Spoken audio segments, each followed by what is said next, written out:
What if Mars isn't humanity's future after all? For decades, the red planet has been sold as our next home, but the truth is, it might be a nightmare disguised as a dream. Now imagine that our real chance of survival lies much farther away, in a cold, mysterious world full of possibilities called Titan. Mars has always been painted as humanity's great destiny, almost like an inevitable inheritance. From science fiction books to the boldest projects by NASA and SpaceX, the red planet occupies our collective imagination as our next home.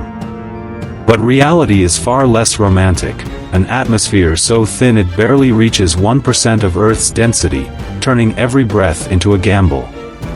It's like dreaming of living in a glass house in the middle of a rock storm, beautiful on paper, deadly in practice.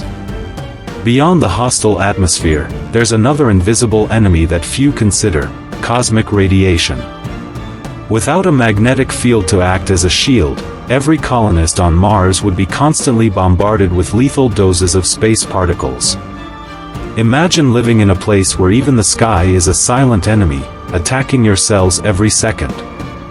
It's almost like living in a house without a roof, knowing that acid rain could fall on you at any moment.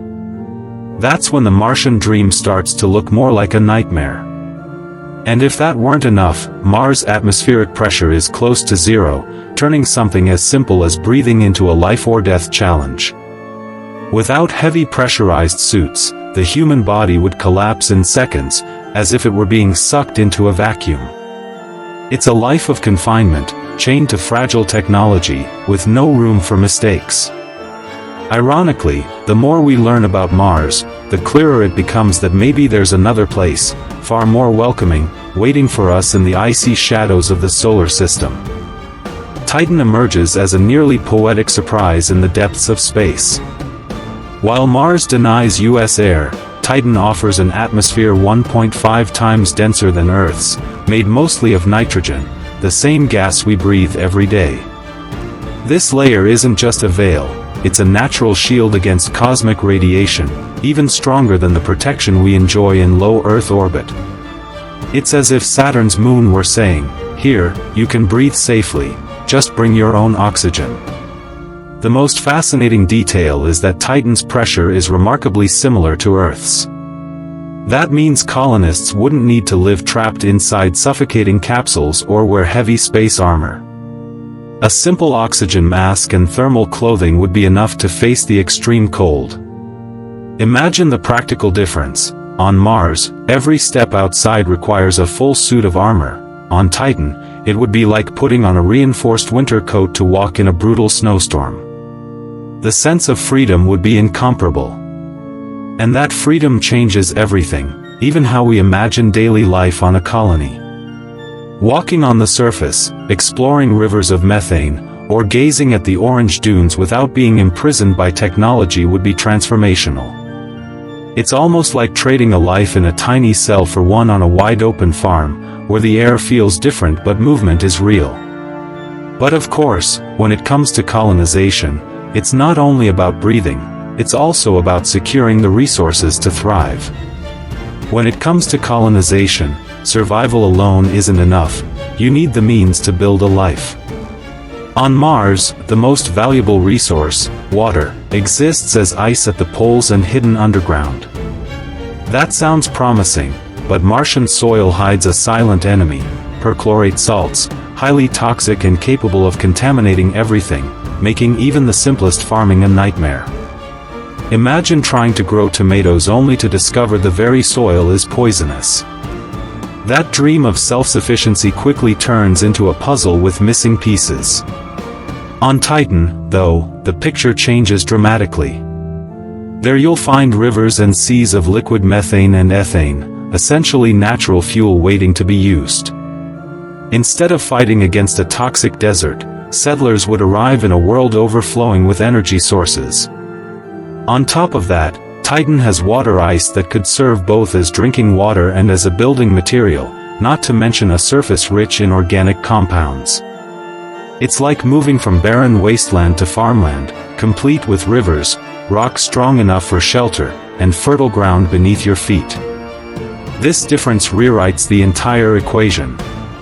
On Mars, survival would depend on forcing the impossible to work through fragile and expensive technology. On Titan, nature itself seems to hand us the toolbox: nitrogen for fertilizing, ice for drinking, hydrocarbons for fuel. It's almost as if Saturn's moon were saying, "Here are the resources, now prove you know how to use them."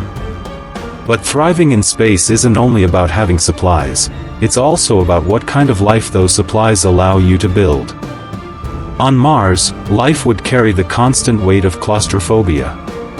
Colonies would need to be underground or inside reinforced domes, and every trip to the surface would feel like a dangerous mission, almost like diving into shark-infested waters.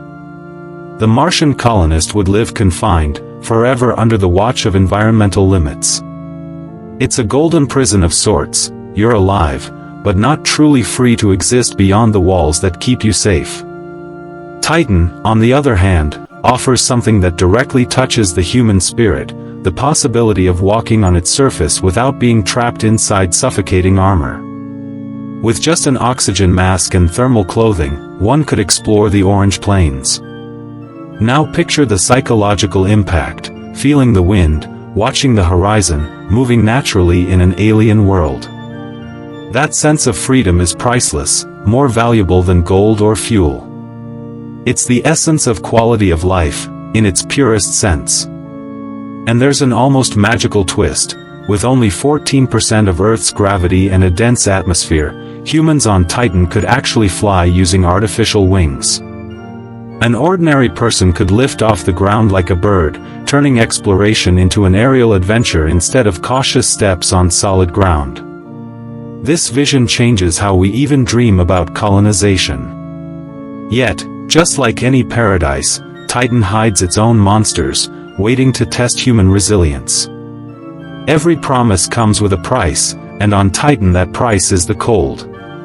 We're talking about temperatures around -290 degrees Fahrenheit, -180 degrees Celsius, an environment so extreme that even steel would turn brittle and crack. That means nuclear energy or highly advanced engineering isn't optional, it's survival. It's like trying to build a cozy cabin in the middle of Antarctica, only 1,000 times harsher. Technology here isn't a luxury, it's the thin line between life and death. Another colossal obstacle is distance. While Mars can be reached in less than a year with today's technology, Titan would take anywhere from 7 to 10 years to arrive. It's almost like setting off on a one-way trip where every logistical mistake costs not just millions, but decades of planning. The reality is isolation on a cosmic scale: no quick resupply, no easy rescue.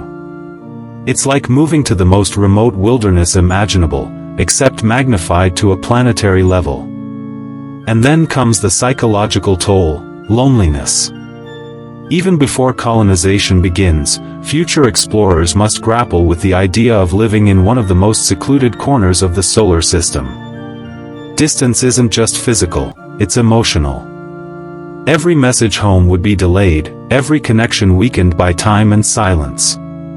Yet, despite these obstacles, Titan still holds an irresistible allure. Because once the scales are balanced, the final choice between Mars and Titan becomes a question too intriguing to ignore. Here we arrive at the decisive point, choosing between two futures. Mars is the closer neighbor, the logical option because of distance, but it's also a place that never stops fighting back against those who dare to settle there. Every breath, every harvest, every drop of water would have to be wrestled from an unforgiving environment. Living there would be like residing on a battlefield where the enemy is the planet itself, and victories are never permanent, only borrowed.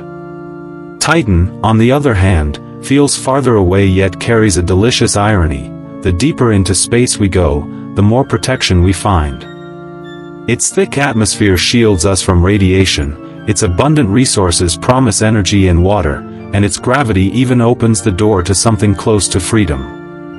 The distance is daunting, yes, but the rewards may be even greater. It's like choosing between a suffocating job close to home and a daring opportunity far away that could transform your life. This dilemma forces a bigger reflection. Are we obsessing over the wrong world? Perhaps humanity's future isn't in the red desert that has long fascinated our imagination, but under Titan's orange skies. And that possibility, as counterintuitive as it sounds, pushes us to ask what we're really seeking in space colonization: safety, freedom, or simply the thrill of chasing the impossible? Now that you've seen the difference between Mars' fragile dream and Titan's bold promises, let me ask you, where would you choose to live? In the red desert that demands a constant fight, or under orange skies that offer freedom and protection? This choice isn't just about distant planets, it's about how you face your own future. Do you keep following the obvious path, even if it's hostile, or dare to chase an alternative few would ever consider? And what if humanity's biggest mistake is believing that the obvious is always the best? How many times in your own life have you taken the expected road, only to realize a smarter route was waiting just off to the side? The real question isn't Mars or Titan, it's whether you're willing to challenge what the world keeps repeating as absolute truth. If these ideas spark something in you, hit that subscribe button and turn on notifications.